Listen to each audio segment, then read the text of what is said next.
അഷിയുടെ വീട്ടിലേക്കോ? അങ്ങോട്ട് ഇവളെ കൊണ്ടുപോകാൻ പറ്റില്ല. എന്തിനാ വസുമതി വെറുതെ പ്രശ്നം ഉണ്ടാക്കുന്നത്? ദുർഗ വരുന്നോണ്ട് നിനക്കെന്താ നഷ്ടം? നഷ്ടം ഉണ്ടെന്ന് തന്നെ കൂട്ടിക്കും. ഈ നാശത്തിന് അങ്ങോട്ട് കൊണ്ടുപോയാ അവിടെ പ്രശ്നങ്ങൾ ഉണ്ടാവും. കല്യാണത്തിന്റെ അന്ന് നടന്നത് ദേവേട്ട മറന്നോ? ദുർഗയെ മാറ്റി നിർത്തിയതുകൊണ്ട് ഈ കല്യാണം നടന്നത് തന്നെ. അതാ അമ്മാവനും അമ്മായും കാരണല്ലേ? അവരിപ്പോ തിരിച്ചു പോയി കാണില്ലേ?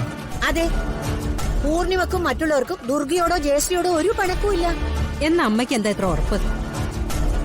പൃഥ്വിയുടെ അമ്മയ്ക്ക് ഇവളെ ഇഷ്ടമാണെന്ന് എനിക്ക് തോന്നുന്നില്ല. ഇനി അഥവാ ആർക്കും പ്രശ്നമില്ലെങ്കിലും ഇവളെ കൊണ്ടുപോകാൻ എനിക്ക് താല്പര്യമില്ല. ഓ, അങ്ങനെയാണോ? എങ്കിൽ ഞാനും വരുന്നില്ല.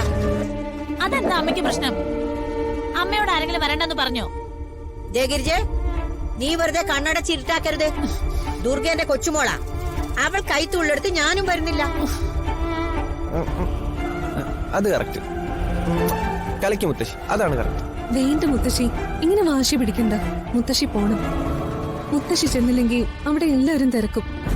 അത് അശ്വതയ്ക്ക് നാണക്കേടാവും. അതൊന്നും എനിക്ക് പ്രശ്നമല്ല. ഇവളുമാരുടെ അഹങ്കാരത്തിന് കൂട്ടി നിൽക്കാൻ എനിക്ക് പറ്റില്ല. അമ്മ വെറുതെ നല്ലൊരു ദിവസമായിട്ട് അലുമ്പുണ്ടാക്കാൻ നോക്കല്ലേ. അല്ലെങ്കിലും എന്റെ മോളുടെ കാര്യം വരുമ്പോ അമ്മയ്ക്ക് ഈ പരിപാടി സ്ഥിരമുള്ളതല്ലേ. ആരാടി പ്രശ്നം ഉണ്ടാക്കുന്നത്? ഞാനാണോ? നിങ്ങളല്ലേ ദുർഗയെ മാറ്റി നിർത്തി അഹങ്കാരം കാണിക്കുന്നത്? നിന്റെ വായിൽ നാവില്ലേ ദേവാ? നീ എന്താ ഒന്നും മിണ്ടാത്തെ? ദുർഗ നിന്റെ മോളാ, അത് നീ മറക്കരുത്. ഞാൻ എന്ത് പറയാനാ? ഞാൻ പറഞ്ഞാൽ ഇവരാരെങ്കിലും അനുസരിക്കോ? ഇല്ലല്ലോ. സമയമാകും, ഇറങ്ങാൻ നോക്കൂ. നിങ്ങൾ പൊക്കോ, ഞാൻ വരുന്നില്ല.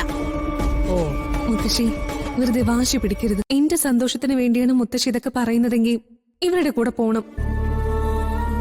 പ്ലീസ് മുത്തശ്ശി, ചെല്ല്.